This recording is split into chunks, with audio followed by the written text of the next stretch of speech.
Viewers, आज के video में हम तैयार करेंगे 10वीं वार्षिक परीक्षा हिंदी विषय की कृतिका की जो बुक है, इसके सारे इम्पोर्टेंट क्वेश्चन हम तैयार करके इसके वैकल्पिक प्रश्न भी तैयार कर लेंगे। तो कृतिका में से कुल 8 नंबर के क्वेश्चन आंसर आपके एग्जाम में आएंगे, जिसमें से वैकल्पिक प्रश्न भी होंगे और प्रश्नोत्तर भी होंगे। तो शुरू करते हैं। आज कृतिका की संपूर्ण तैयारी हो जाएगी। इसके बाद हम क्षितिज के प्रश्नोत्तर जो भी महत्वपूर्ण है वह भी देखेंगे और व्याकरण के महत्वपूर्ण प्रश्न के साथ गद्यांश पद्यांश की भी तैयारी करेंगे। तो आज हम कर लेंगे पूरी कृतिका की तैयारी। तो यहाँ पर जो सबसे पहले हम प्रश्नोत्तर देख लेते हैं, जो भी महत्वपूर्ण है। कुल 4 या 5 प्रश्न ही ऐसे हैं जो कृतिका में से आने की पूरी संभावना है। यही प्रश्न एग्जाम में आते हैं और इसके बाद हम वैकल्पिक प्रश्न देखेंगे। तो सबसे महत्वपूर्ण प्रश्न है, आपके विचार से भोलानाथ अपने साथियों को देखकर सिसकना क्यों भूल जाता है।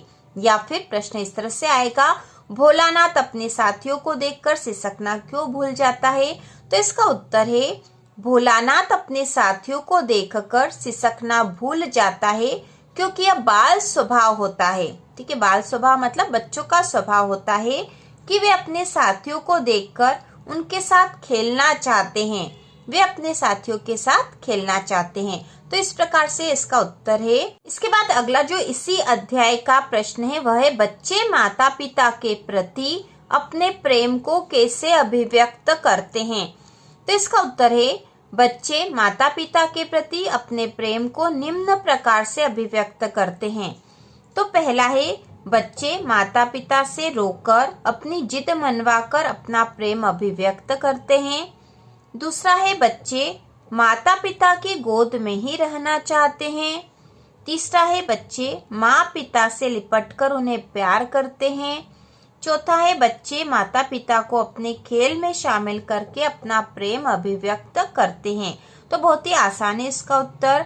हमें कम से कम 3 पॉइंट याद कर ही लेने हैं।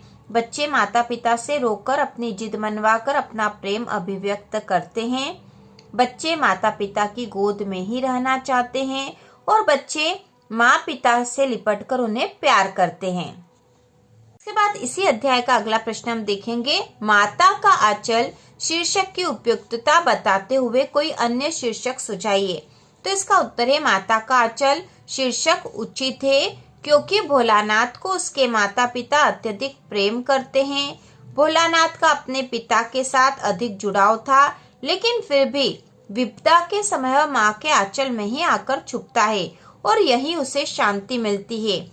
अन्य शीर्षक है, माता पिता का प्यार, माँ की गोद, मेरे माता पिता आदि। तो ये अन्य शीर्षक हम दे सकते हैं इस पाठ को, माता का आंचल को।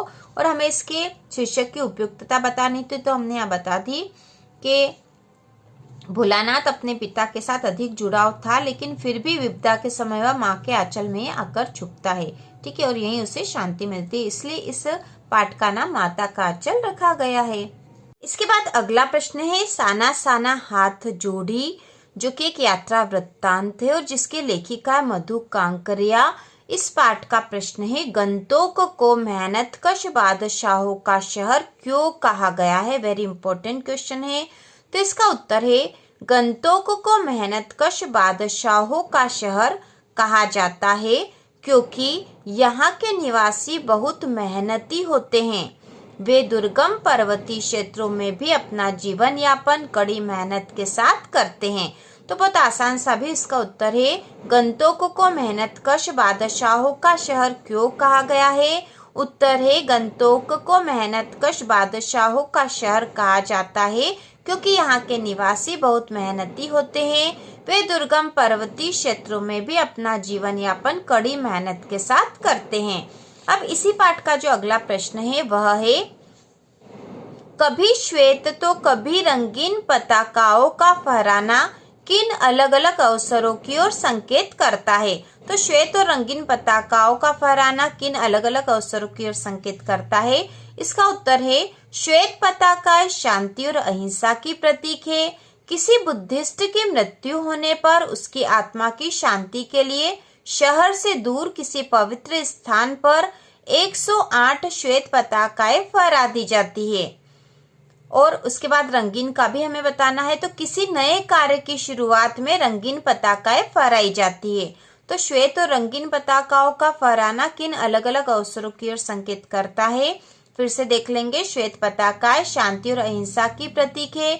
किसी बुद्धिस्ट की मृत्यु होने पर उसकी आत्मा की शांति के लिए शहर से दूर किसी पवित्र स्थान पर 108 श्वेत पताकाएं फहरा दी जाती है, जबकि किसी नए कार्य की शुरुआत में रंगीन पताकाएं फहराई जाती है। इसके बाद मैं क्यों लिखता हूँ पाठ के क्वेश्चन आंसर है, जिसके लेखक अज्ञेय हैं।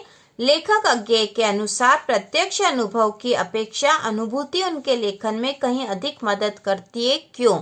तो इसका उत्तर है लेखक अज्ञेय के अनुसार प्रत्यक्ष अनुभव की अपेक्षा अनुभूति उनके लेखन में कहीं अधिक मदद करती है, क्योंकि उसके अनुभव से उत्पन्न मनोभाव है जो उसे लिखने के लिए प्रेरित करते हैं।